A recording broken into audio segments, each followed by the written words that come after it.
Do you know somebody who's been abducted by aliens? No? Well, now you do. Me. Stick around and we're going to dig into this whole alien abduction situation, figure out if there isn't anything to it. It's time for Mansplaining with Mr. Chaos. God, this is terrible. Whoa, whoa. Whoa. Good day, good evening, good night, good afternoon. Ladies and gentlemen, Master Chaos back with you once again. Drinking, of course, black coffee this week because I've got the jitters and I've been through some shit. If you guys have missed the events that led to my obsession with alien abduction, I'm going to leave a link to the playlist down below. I want you to catch up because I'm getting the tingly winglies and my bingly dinglies, and whenever my bingly dinglies get tingly wingly, I know shit's about to go down, and I'd like you to come along with me because when shit gets real real around here. Anyway, enough about that. Let's talk about alien abductions. Is there anything to it? Tonight we're going to delve into 3 of the most famous alien abduction cases and see if we can't pull them apart and figure out a rational explanation.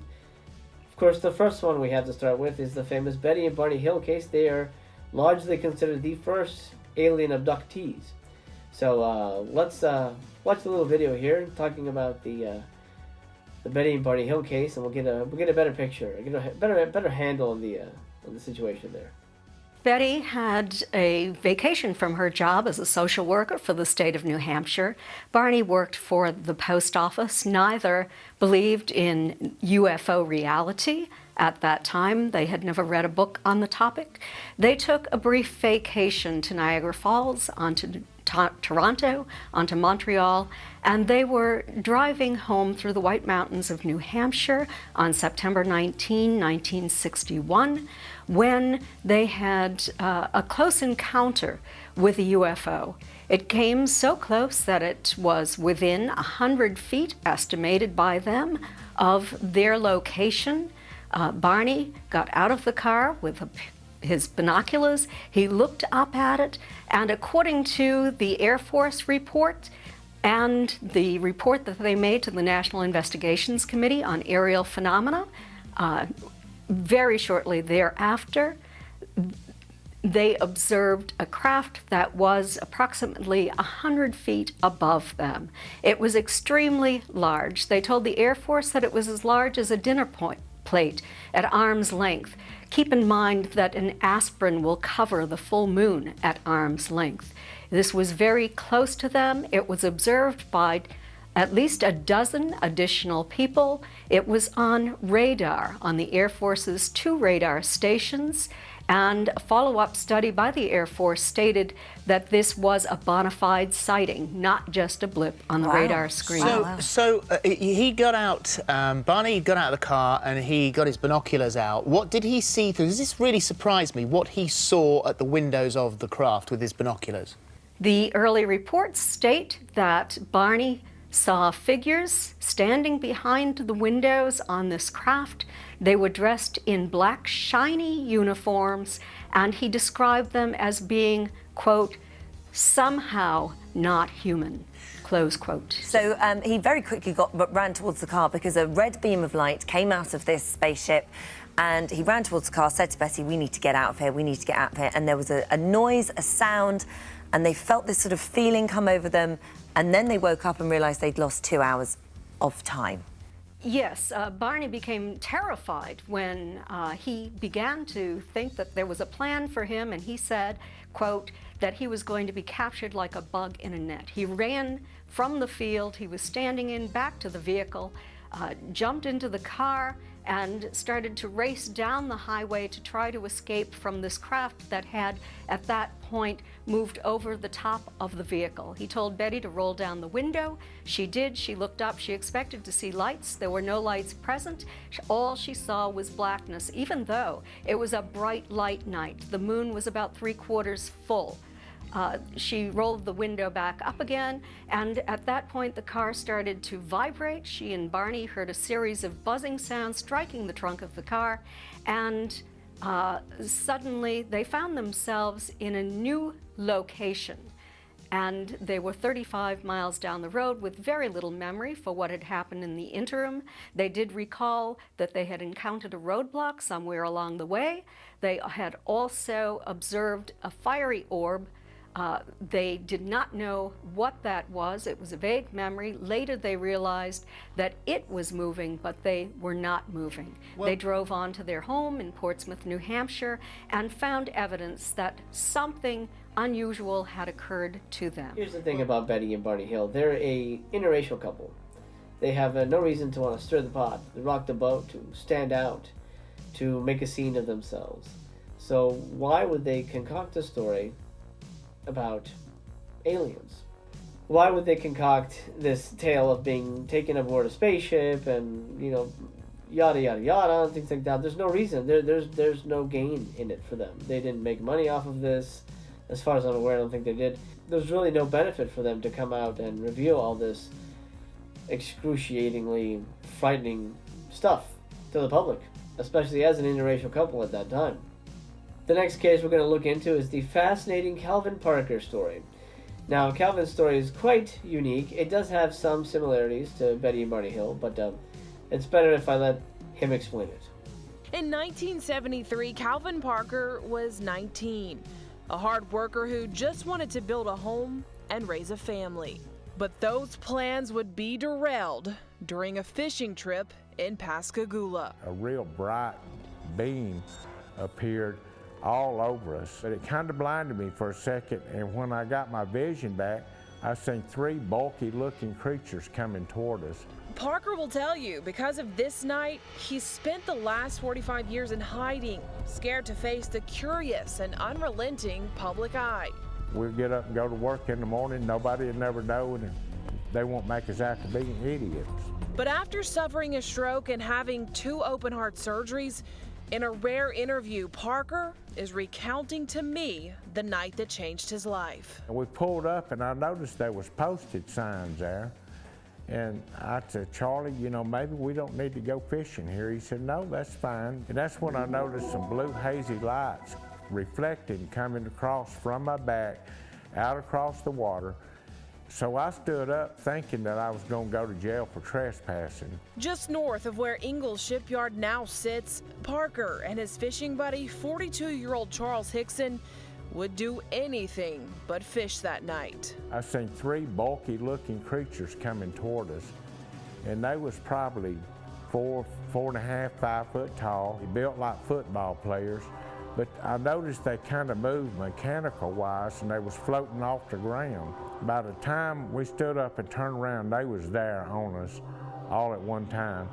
So 2 of them got a hold of Charlie, 1 of them got a hold of myself, and instantly I felt like that I just got relaxed. Parker claims he and Hickson were levitated into the spacecraft. There was an examination room, what I call it, and the old big ugly creature that brought me in, he took me and laid me on an examination table, and he just backed up out of the way. I couldn't move or anything. All I could do was look, and there was something about the size of a deck of cards that came out of the ceiling, and it hovered about a foot in front of my eyes, and then it went to the right side of my head and it clicked, went behind my head and it clicked, went to the left side of my head and clicked, and then straight to the front, and then it shot back up in the ceiling. And that's when I noticed some kind of little ruffling noise, and this more feminine looking creature came out. She looked completely different than the what I call the robot, because he moved like a robot, just mechanical wise. She looked kind of feminine looking and had fingers, regular fingers and all, come over and pinched me on side the cheek. And then she took her finger and run down my throat and got behind that little thing that hangs down back there and tried to come up in my nasal cavity. And that was when it started hurting and I started choking and I got scared. And she just kind of telepathically told me, you know, don't be afraid, we're not gonna hurt you. And with those words, Parker says the aliens dropped he and Hickson back off on the bank. Frozen in fear, Parker didn't want to let anyone know what happened. Hickson, however, said they had to tell somebody, so they called the Jackson County Sheriff's Office. And I said, could I help you? He said, yeah, I've had something happen, but said, you gonna laugh if I tell you what it is. I said, look, fella, go ahead and tell me, I'm busy. what happened? He said, I got picked up by a UFO. I laughed. He said, I told you he was gonna laugh. Still, former Jackson County Captain Glenn Ryder told the men to come into the station. Jackson County deputies had two choices that night. They could choose to believe Parker and Hickson had really been taken from the banks of the Pascagoula River like they said, or they could figure out if they were lying. So deputies stuck a secret tape recorder inside an interrogation room back at the station, and it's what they heard on those tapes that made them believe the two were not lying.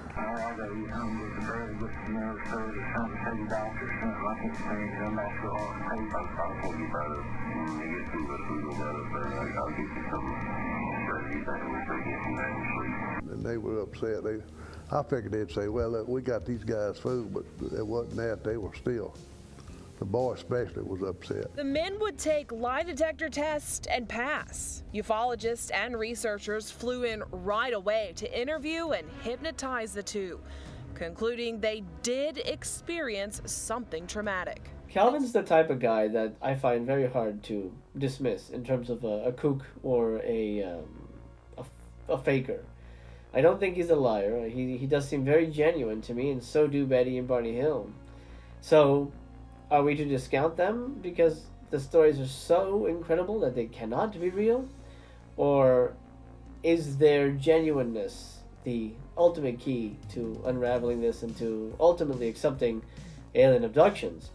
Now, it doesn't look like they're grifting anybody or putting on a con. I know a lot about cons. Every con, there's supposed to be some money in it. There's supposed to be something in it for the grifter, for the con artist.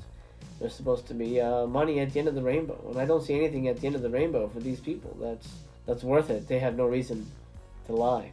Let's finish up with one of the most famous, I would say the second most famous after Betty and Barney Hill, abduction case, and that is the Travis Walton case, which was dramatized in the film Fire in the Sky. Remember that one?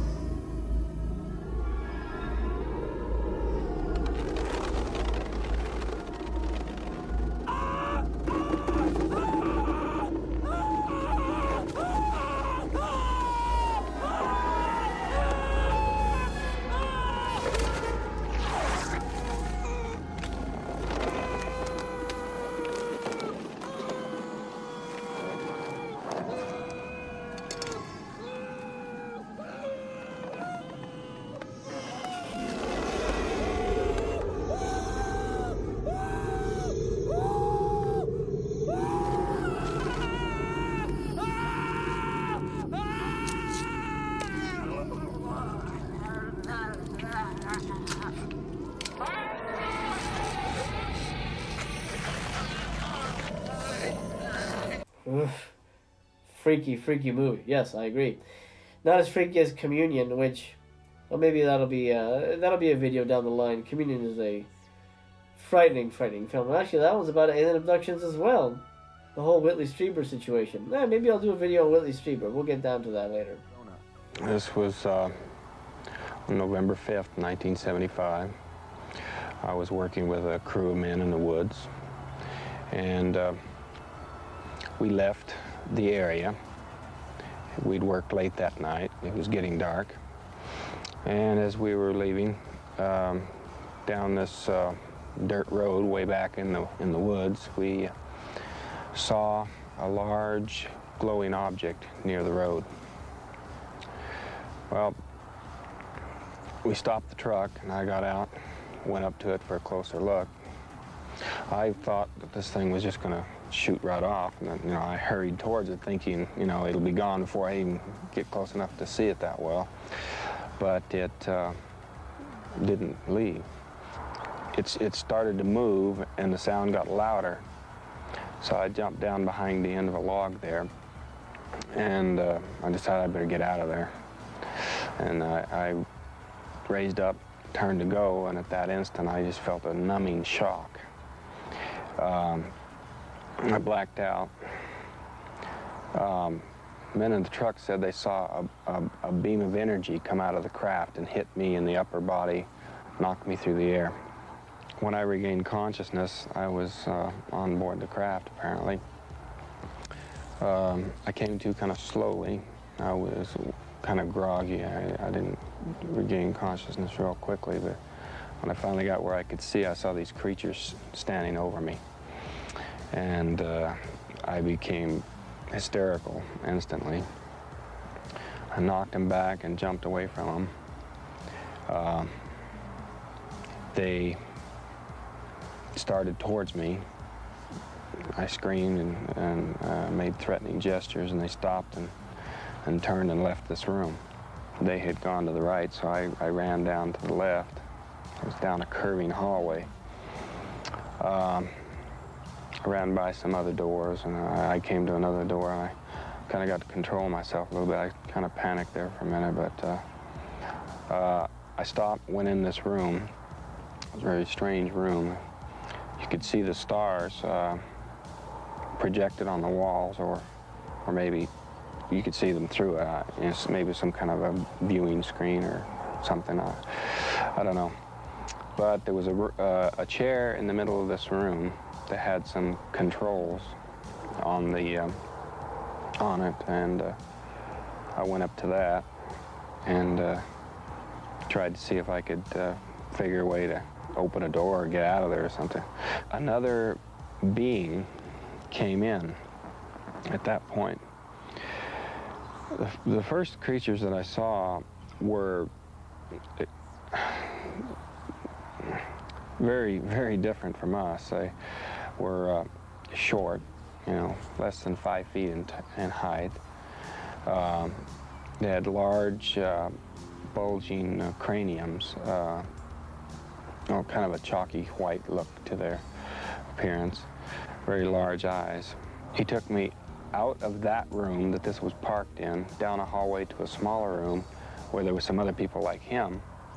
And they put me down on a table, and I struggled with him, and I was knocked out, made unconscious with a kind of an oxygen mask-like device.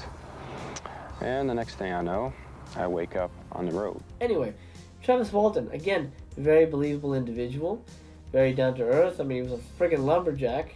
The lumberjacks don't usually make up things about space aliens. I mean, I'm pretty sure they don't. So we have to take his story at face value, because why would he lie? There's nothing in it for him. Now, I do believe Travis has written books and things like that, so he has found a way to make a living off of his experience, but that doesn't mean that was his initial intention when he first disappeared, for the amount of time that he disappeared, and got his friends in trouble and put the whole town in a tizzy about this disappearance. I mean, there is no reason for him to have faked all that just so that he could write a book about how aliens took him. Ultimately, he is also very believable, and that's what this comes down to. The alien abduction phenomenon, to me, is hands down a real event, and I do think, unfortunately, that it is happening to your old friend Master Chaos. So, what should we do about it? Let's find a way to prove it. Join me for the next video as I delve into ways to prove that an alien abduction has happened to me. Then I will close the book on that and come to the realization that yes, I have been abducted by aliens, and I do believe I am currently being abducted by aliens. I just wanted to say thanks. I'm glad you came along, partner.